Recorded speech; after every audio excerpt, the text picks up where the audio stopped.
1 Coríntios 5, 7, eu quero ler o único versículo contigo, e eu tenho exatamente meia hora para discorrer toda a Bíblia com você, lá de Gênesis até o Novo Testamento. Amanhã é feriado, né?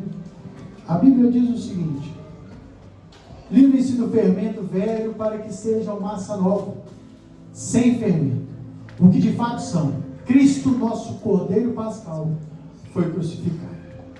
Na revista autorizada, a Bíblia diz o seguinte: limpai, pois, do fermento velho, para que sejais uma nova massa, assim como estáis sem fermento, porque Cristo, a nossa Páscoa, foi sacrificado por nós. Feche seu olho mais uma vez, seus olhos, eu quero orar com você mais uma vez. Pai, estamos aqui diante da Tua Palavra, da Tua verdade, já estamos na Tua presença, porque não tem como sair dela. O Senhor é o Deus residente, o Espírito do Senhor é o Espírito que reside em nós, então não tem como caminharmos longe do Senhor, uma vez que entregamos a nossa vida a Ti. Mas neste lugar nós sabemos que o Senhor tem operado coisas tão poderosas, coisas tão grandiosas, coisas impossíveis, milagres do céu o Senhor tem operado neste lugar, Deus.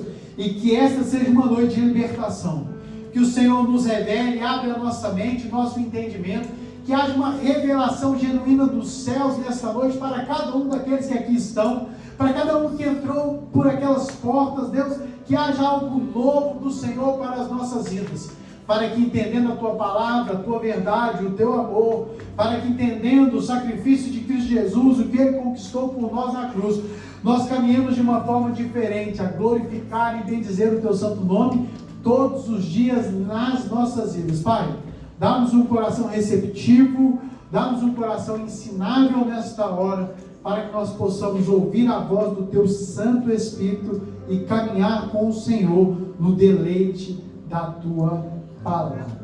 Amém?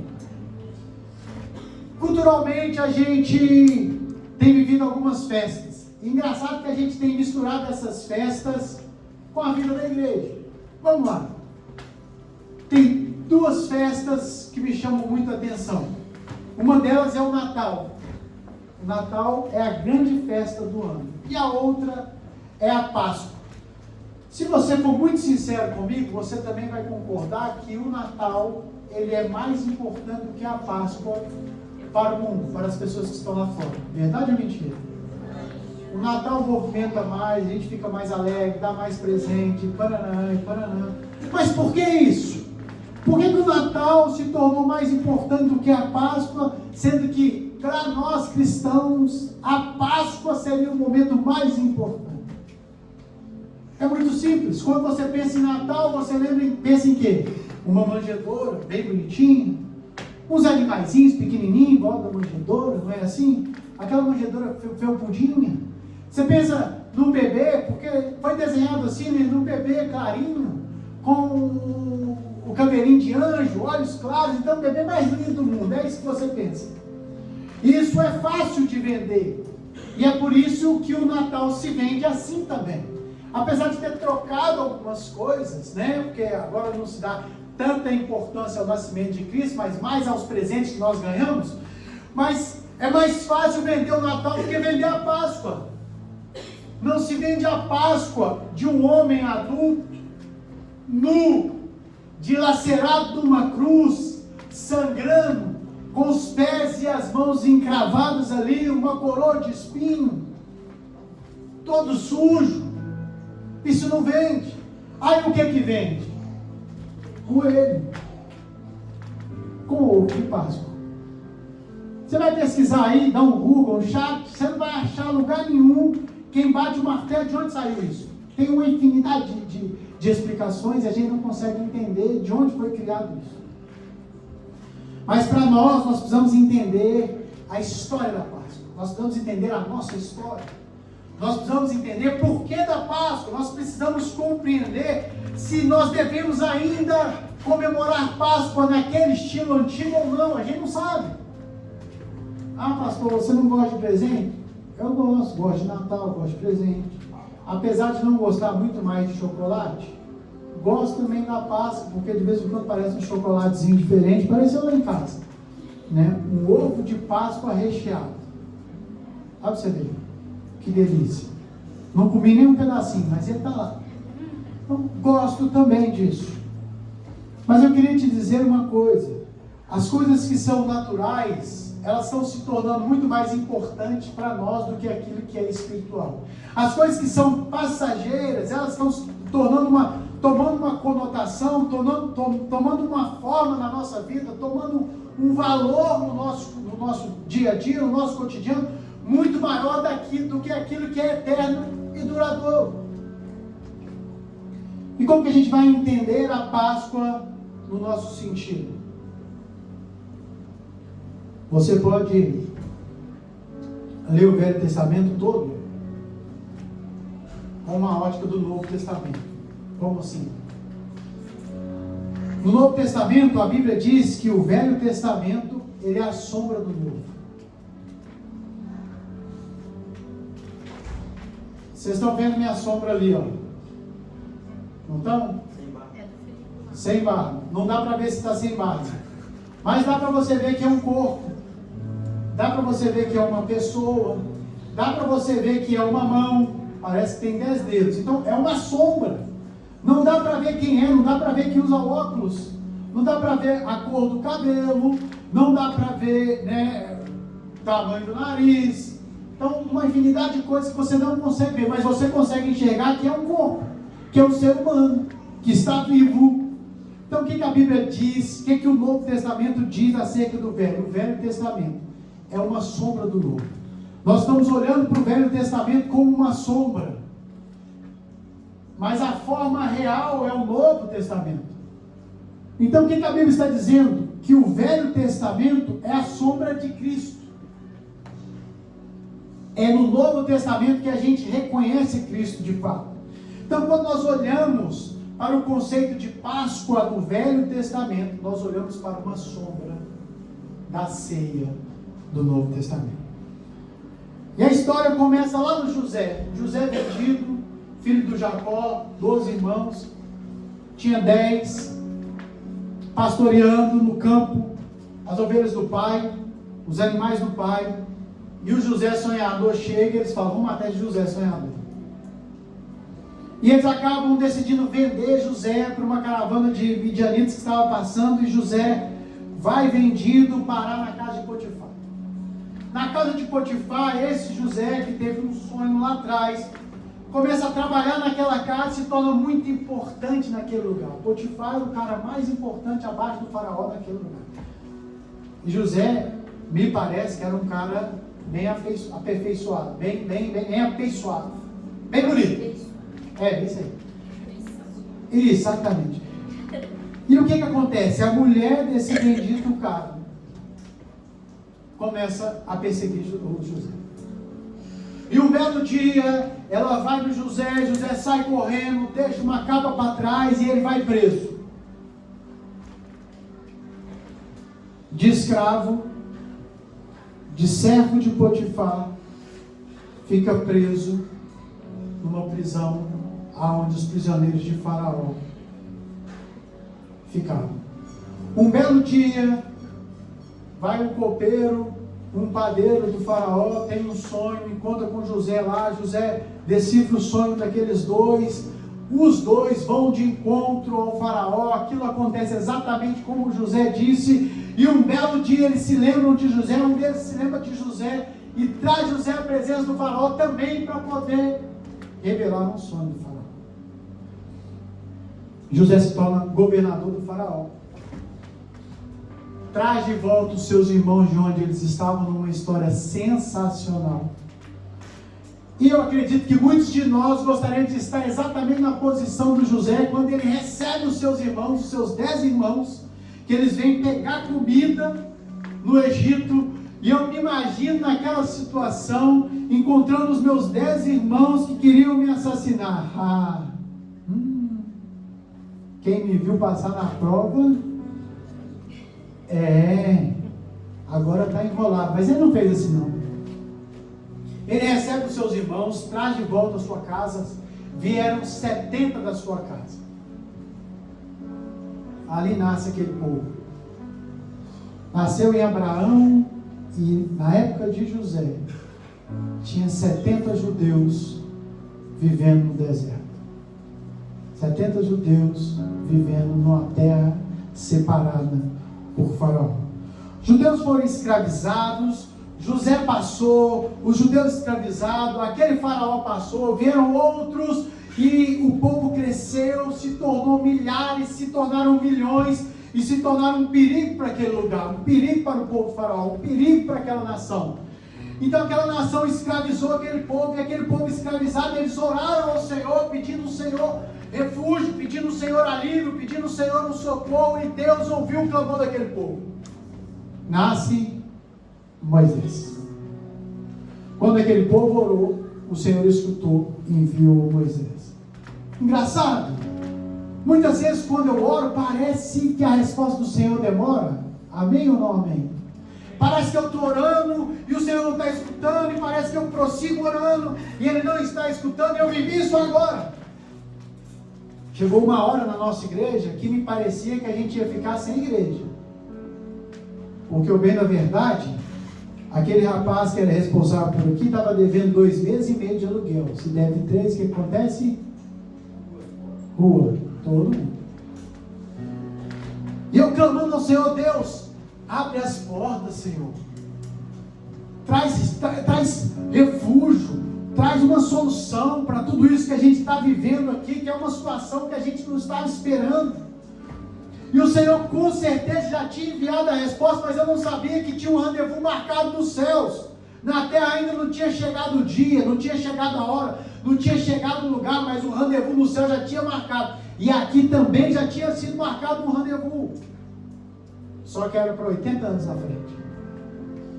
Veio Moisés morar com o Faraó, aprende tudo aquilo ali, 40 anos naquele lugar, naquele palácio, aprendendo a ser rei, aprendendo a ser príncipe. Sai dali e vai pastorear ovelhas no deserto, para depois voltar como pastor daquele povo. Não dá para se tornar pastor sem antes passar pelo deserto. Para você tornar-se um pastor, você vai passar pelo deserto. Mas eu queria te dizer o seguinte: você não está sozinho no deserto. Ele te chamou desde o princípio, Ele está com você no caminho. E o Senhor chama Moisés para libertar aquele povo, e Moisés já com 80 anos, um cajado nas mãos, fala com o Senhor: eu sou gagago, não vai dar para ir, eu não consigo falar. O Senhor falou que então vamos resolver o problema. O problema de um velho não conseguir resolver um problema, a gente manda 2 velhinhos. Vai o seu irmão Arão caminhar contigo, e eu imagino a cena, Felipe, os 2 com o cajadinho, indo em direção ao Faraó, velhinho, 80 anos mais ou menos os 2, e se encontra com o Faraó. E fala com o Faraó: eu vim aqui porque o Senhor disse que você vai ter que libertar o judeu. Eu não conheço o seu Senhor. Fala com ele para vir aqui. Fala, amigo, o meu Senhor é muito grande. As águas do oceano cabem na mão, a terra é a estrada dos seus pés. Ele não tem tempo para lidar com uma pessoa tão pequena como você. E Moisés estava falando com o camarada mais importante e poderoso da terra. Mas ele falou com a gente que ele vai mandar umas coisinhas pequenas para poder te ajudar na sua decisão. É engraçado que, como que você está do lado, a maldição pega naquele que não é temente ao Senhor e não entra na sua casa. É incrível como isso acontece. Ele manda manda algumas pragas para o Egito. Uma delas é gafanhoto. Agora imagina uma infinidade de gafanhotos devorando toda a plantação dos egípcios e não comendo e destruindo a plantação do judeu. Quem colocou o GPS nesses gafanhotos para ele saber que aquela plantação não podia comer? Mas não parou por aí. Saíram lá do rio, muitas rãs pequenininhas, e vieram pulando, e aquele trem todo, rãzinha pequenininha. Quando chegava na porta da casa dos egípcios, ela entrava. Na porta da casa do judeu, ela virava. E não parou por aí, teve piolho. Agora imagina o seguinte: quem aqui já teve piolho? Tem alguns que não podem ter piolho mais, né? Eu estou quase lá.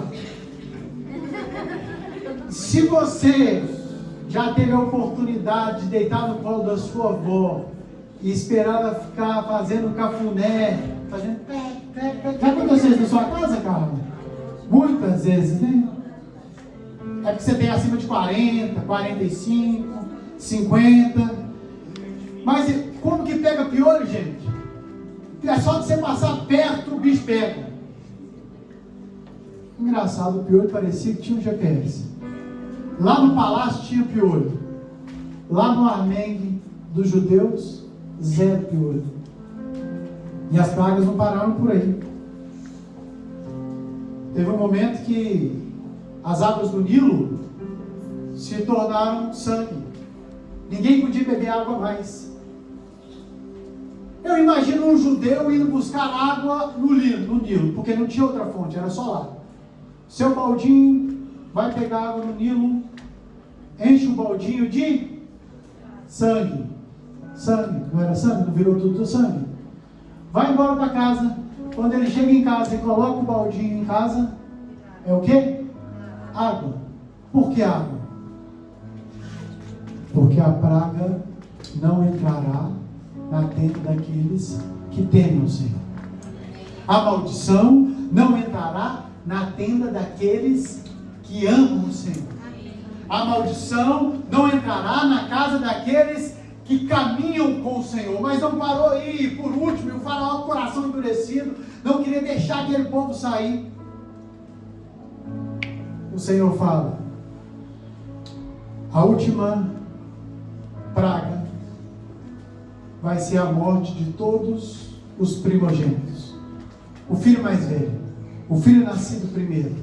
Todas as famílias iriam perder o seu filho mais velho. Eu acredito que até o povo judeu ficou com medo. Porque imagina se o GPS nessa hora não funciona.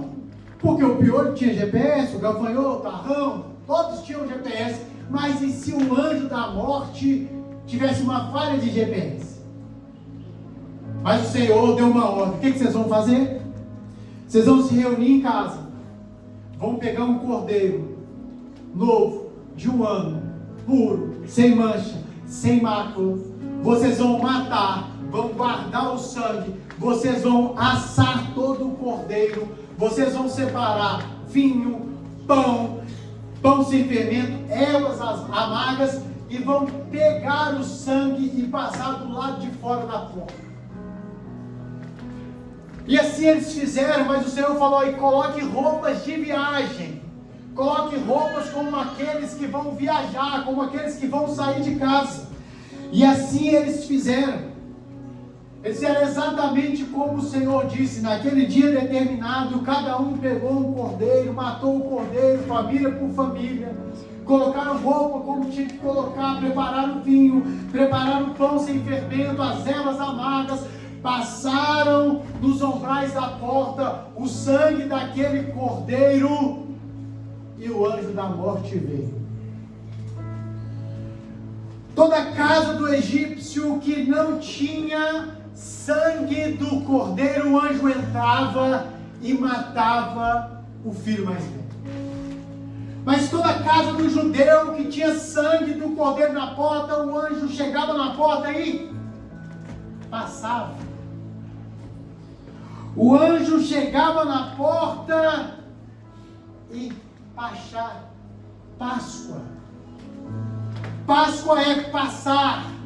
Páscoa é uma proteção, um novo começo, a redenção, a libertação. Então aqui está o significado da Páscoa.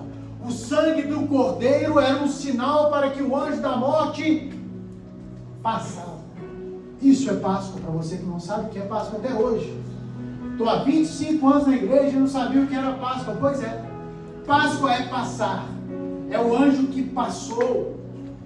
Páscoa é o passar da prisão para a liberdade. Páscoa é passar da morte para a vida. Isso é Páscoa.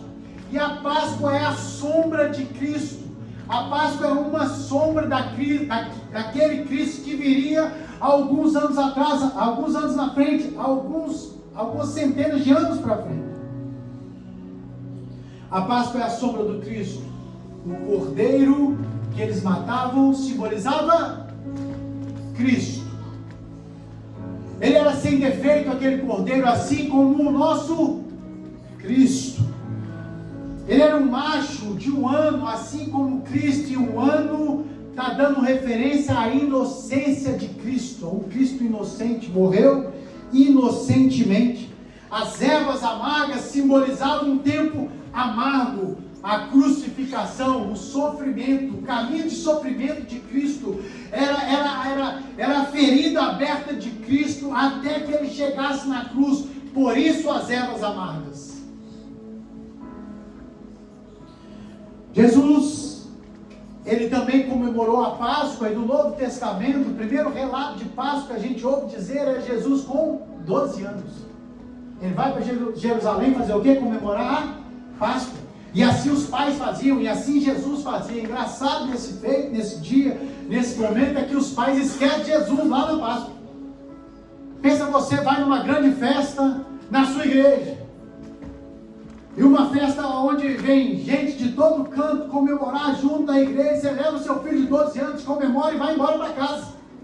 Pega o avião e de repente no meio do caminho você lembra que o seu menino ficou para trás.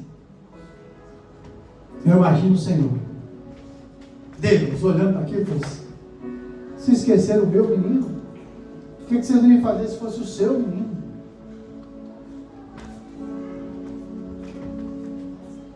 E Jesus comemorou Páscoa todos os anos, como o judeu fazia. Jesus comemorou a Páscoa no primeiro ano com seus discípulos, no segundo ano com seus discípulos, mas chegou o dia que ele foi comemorar a última Páscoa com seus discípulos. Quando eles estão para entrar em Jerusalém, ele fala com seus discípulos: olha, entra na cidade. Vocês vão encontrar um homem com uma vasilha, com um cântaro cheio de água. Pergunta para ele aonde é o lugar que nós devemos celebrar a nossa Páscoa. E assim os discípulos chegaram e entraram na cidade e encontraram um homem com um cântaro e falaram: o mestre está precisando de um lugar para celebrar a Páscoa. Ele disse ali, ó. Agora, engraçado é o seguinte: Jerusalém na época de Páscoa tinha pelo menos 4 vezes mais pessoas do que comumente tinha. E ele fala com os seus discípulos: entra na cidade e acha uma pessoa que está com um cântaro. Como assim? Não tinha água encanada, está todo mundo carregando cântaro. A cada 5 devia ter 6 carregando água no ombro.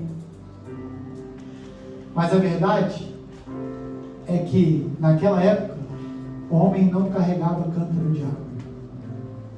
Sabe o que eu entendo nessa passagem?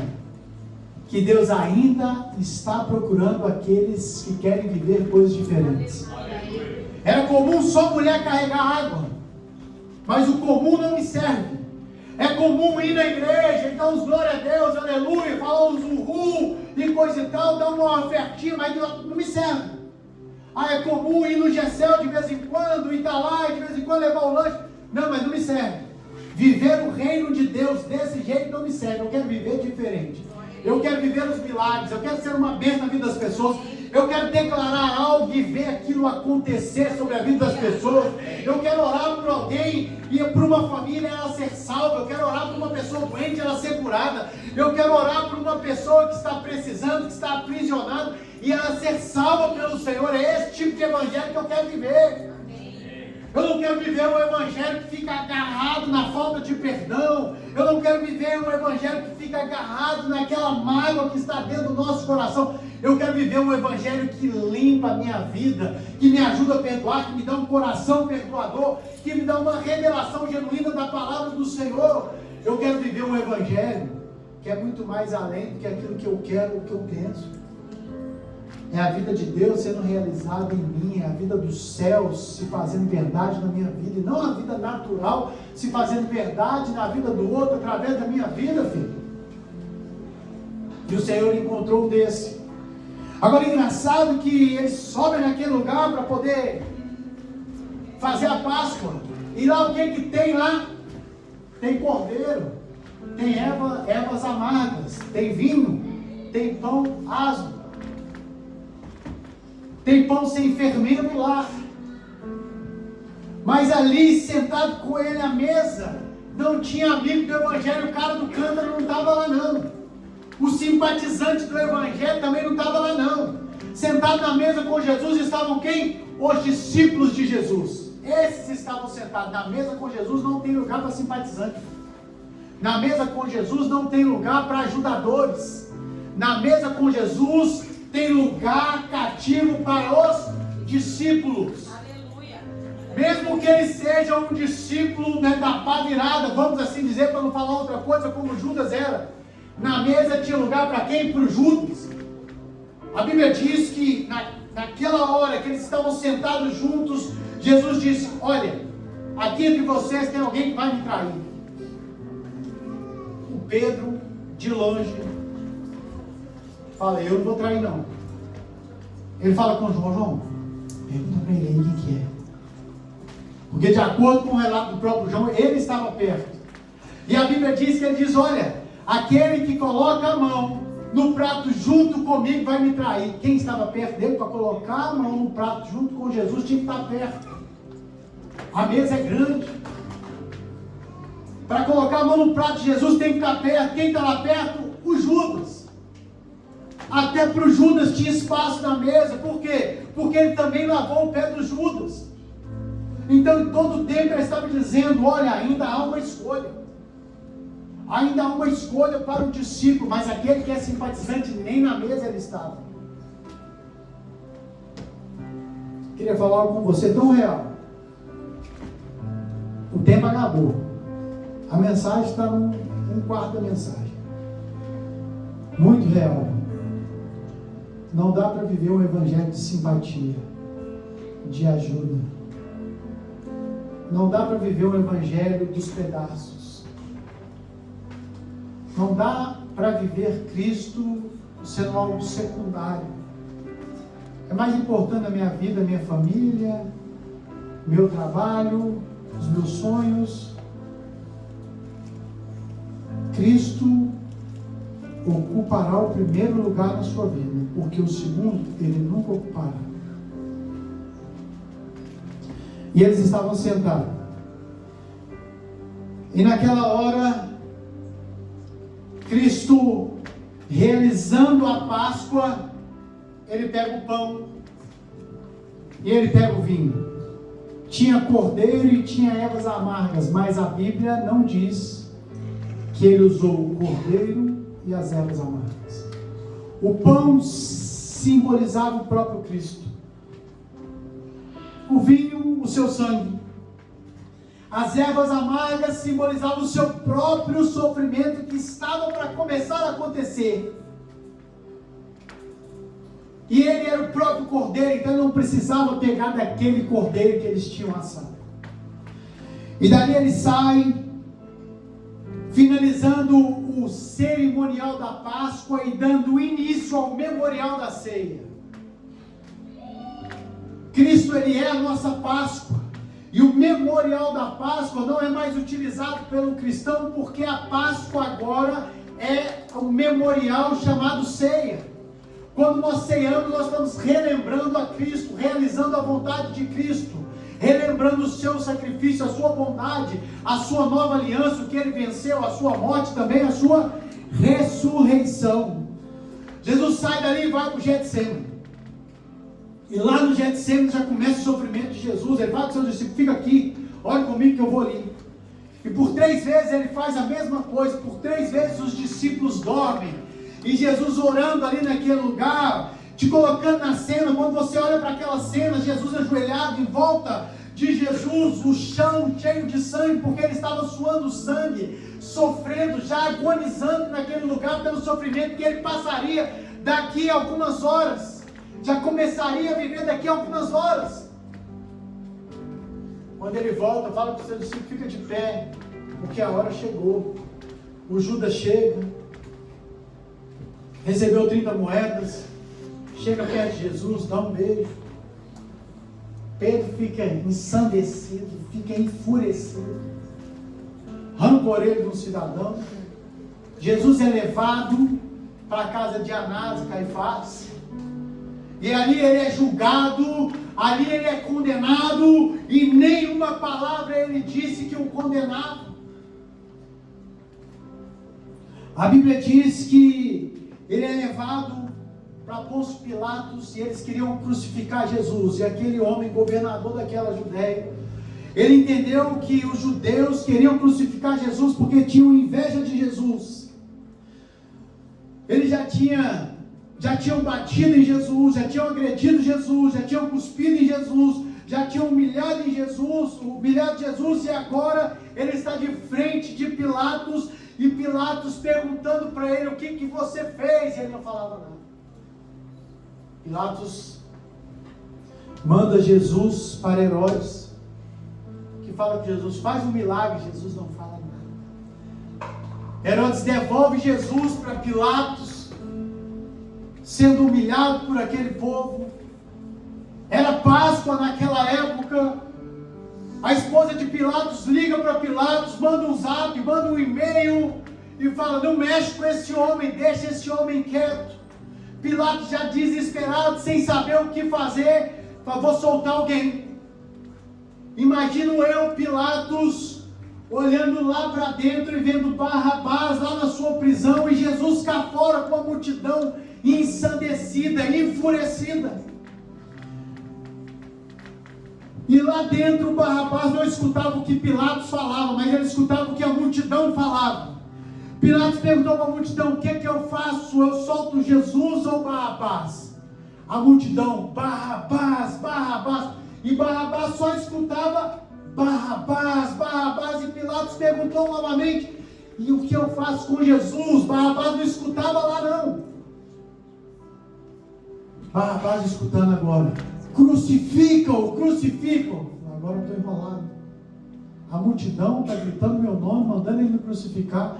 Imagina o carcereiro indo buscar o Barrabás, abrindo a cela e dizendo, pode sair.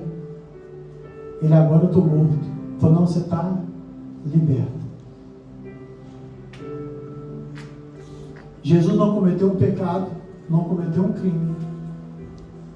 Barrabás estava na fila para morrer.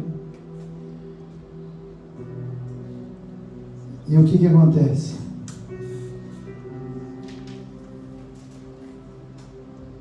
O carcereiro fala com ele, você fez tudo errado. Você cometeu uma infinidade de crimes. A sua pena era a morte e crucificação. Mas alguém está pagando o preço em seu lugar. Talvez o Senhor esteja falando com você hoje. O caminho que você tem tomado, as coisas que você tem feito são muito ruins. Os pecados que você cometeu parece que eles são imperdoáveis. Você roubou, você assassinou, você matou, você furtou alguém, você mentiu, você se prostituiu, você fez uma infinidade de coisas. E agora o seu coração te condena e você não consegue mais viver uma vida leve e suave porque você está condenado por você mesmo. Assim como Barrabás estava condenado pelos seus pecados, pelos seus maus feitos, mas aquele carcereiro, quando encontrou, disse, o Jesus vai pagar o preço por você.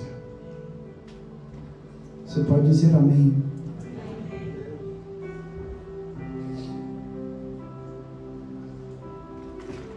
Pilatos então manda açoitar Jesus. Naquela época o açoite, que era comum ser 40, era incomum ser o 40, porque dizia que não dava para aguentar 40 açoites, só dava para aguentar 39. Grande diferença. E eu imagino Jesus despido na frente daquela multidão. Eles bateram nele, eles cuspiram nele, eles caçoaram de Jesus, E naquela época, o romano, ele usava uma espécie de chicote chamado... Daqui a pouquinho eu lembro.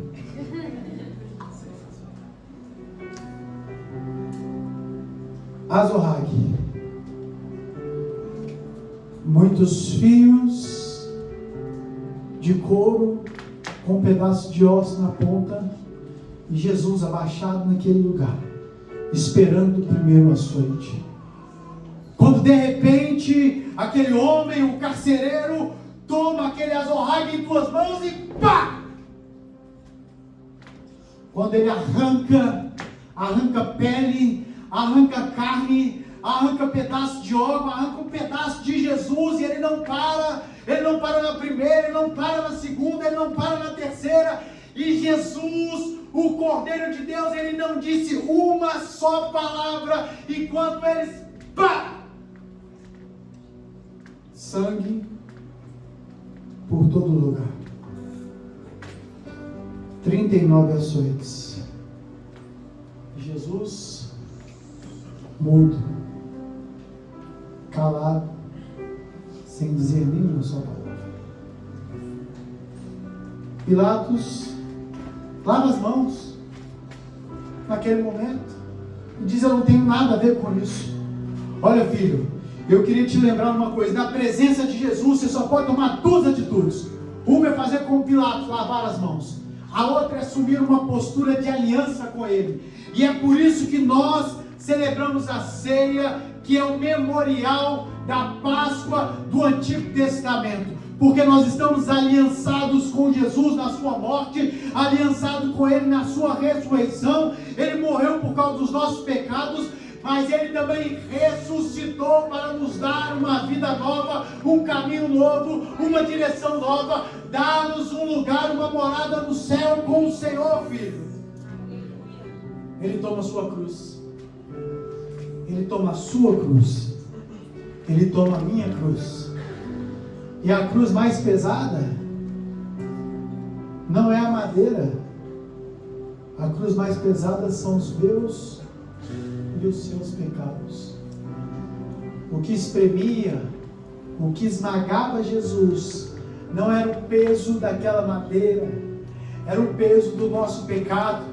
Agora, Jesus já está ali crucificado, com as mãos colocadas naquela madeira, com os pés encravados naquela madeira, sem conseguir respirar direito, sem ter força para respirar. E meio-dia era o horário, e o sol se torna trevas, e o Senhor está desfalecendo, uma dor insuportável, um momento agonizante, e ele grita: Eli, Eli, dizendo: Deus meu, por que o Senhor me desamparou? Naquela hora, Deus está olhando para Jesus naquela cruz, e Ele não enxerga Jesus, o teu filho, Ele enxerga o meu pecado, Ele enxerga o seu pecado naquela hora, e é por isso que naquela hora Jesus foi abandonado pelo Pai, para que eu e você fôssemos recebidos por Ele. Agora em Jesus, quando Ele olha para nós, Ele não vê mais o nosso pecado, Ele vê a Cristo, por isso que Ele nos recebeu. Isso é Páscoa, aonde o nosso pecado passou, aonde a morte passou, aonde a condenação passou, mas a vida de Cristo, ela reinou em minha vida e na sua vida. Aleluia! Agora Ele olha para mim e vê a Cristo. Você pode repetir essa verdade comigo? Agora Ele olha para mim. E vê a Cristo. Era sexta-feira esse dia. A pior sexta-feira desde a fundação do mundo. Os seus discípulos desesperados fugiram. Só João estava ao pé da cruz. O resto tudo fugiu. A Bíblia diz que eles fugiram. Jesus é tirado daquela cruz, é sepultado. E pior do que a sexta-feira é o sábado, porque se a sexta foi a pior sexta, o sábado é o pior dia de todos para aqueles que estavam vivendo aquela história. um dia de silêncio, um dia de trevas, um dia onde a minha esperança estava sepultada. Eu podia ir lá no sepulcro e ver a minha esperança está ali. O Cristo que disse que ia me salvar, que o seu reino ia avançar, que ele ia escrever meu nome no livro da vida. Agora ele morreu. Agora não tem um Cristo vivo. Cadê o Cristo que disse que ia viver?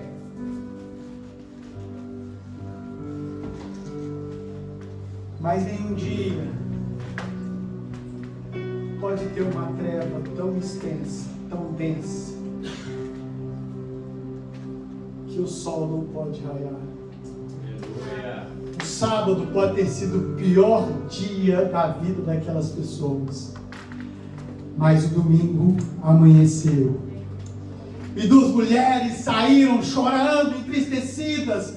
Vamos, Maria. A outra disse: vamos também, Maria, comigo. Vamos lá ungir a Jesus. Compraram o que precisavam, compraram já logo no sábado. E quando elas chegaram lá no sepulcro, encontraram uma pessoa, a pedra já tinha sido removida. E quando elas olharam lá dentro, cadê o Jesus? Cadê o corpo do meu Jesus? E elas viram e falam com eles: aonde vocês levaram Jesus? Me conta que nós vamos buscar. Eles falam com elas: vocês estão buscando entre os mortos aquele que está vivo. Elas correm em direção aos discípulos, encontram João, encontram Pedro e dizem: Jesus ressuscitou. Sai João e Pedro juntos correndo. O João chega na frente, mas quem entra primeiro no sepulcro é o Pedro. E eles entram naquele lugar e não tem Jesus lá dentro. Eles saem correndo de novo. Mas uma mulher fica ali na porta. Maria Madalena para na porta, para naquela abertura, encontra um homem e fala: Senhor, eu jardineiro, me fala onde você colocou o mestre, me fala onde você colocou o Jesus. E ele diz: Maria. Olhando nos olhos dela, ela disse: Mestre, o Senhor ressuscitou. Ela agarra o mestre: Rabone, o meu Senhor ressuscitou, o meu mestre ressuscitou, ele está aqui, ele está vivo, ele vive. A morte não conteve Jesus, o sepulcro não conteve Jesus, a pedra rolou e o meu Jesus, ele está vivo. Você pode glorificar a Jesus. Pode aplaudir.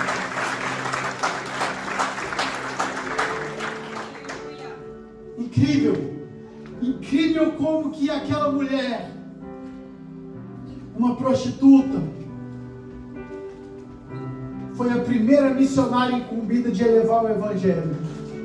O que eu entendo? Que nós temos dois jardins exemplificados aqui. Um é o Jardim do Éden, aonde a mulher mais pura do planeta Terra, Eva, dá a pior notícia para o Pai, para Deus. E aqui, a mulher que seria a mulher mais impura do planeta Terra, fica incumbida de dar a notícia mais pura para toda a Terra: Jesus Cristo venceu a morte e ressuscitou. Havia um escrito de dívida, havia um escrito de dívida no meu nome, no meu sobrenome, havia um escrito de dívida no nome dos meus filhos, no nome dos meus pais, dos meus parentes. Mas naquele dia o escrito de dívida, ele foi rasgado, ele rasgou a dívida, ele escreveu o meu nome no livro da vida, e ele quer escrever o seu nome no livro da vida. Ele está te chamando para uma vida nova nesta noite, neste tempo, neste lugar. Oh, aleluia. E aquela mulher, a menos indigna de todas, passou a ser a primeira portadora da palavra mais poderosa de todas. A Bíblia diz que o Evangelho é o poder de Deus para salvar. O Evangelho é o poder de Deus para salvar. Aquela mulher que Jesus expeliu muitos demônios foi incumbida de passar a notícia mais bela de toda a terra. Aquela mulher que todos desacreditavam nela foi incumbida de passar a notícia mais maravilhosa de toda a terra.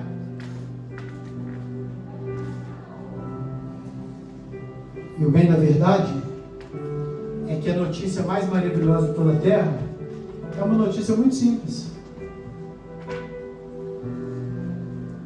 Você nunca vai escutar dizer que o Buda ama alguém,